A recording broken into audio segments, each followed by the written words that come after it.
Hozir o'zimga botoks muolajasini qilaman. Qizlar, bu muolajadan ko'pchilik qo'rqadi, lekin bundan qo'rqish kerak emas. Bu juda ham effekti zo'r. Bittada melki mashinkalarni yoyib beradi.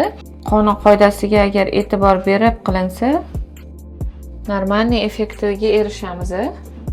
Botoks muolajasini olganingizdan keyin 3 soat yotish, egilish mumkin emas. Keyin iloji boricha issiq sauna, dush, antibiotiklardan asrab yurishingiz kerak bo'ladi.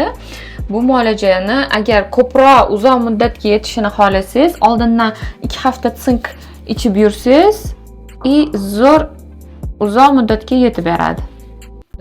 Ko'pchilik botoks olgandan keyin уже hozir srazi momentalniy qotadi deb o'ylashar ekanda. Unaqa emas.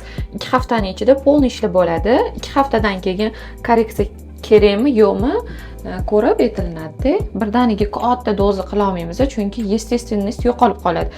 Mimikani ushlab qolib qilishga harakat qilaman. 2 haftadan keyin ko'rasizlar mana rezultatlar bilan o'zimning yuzimda.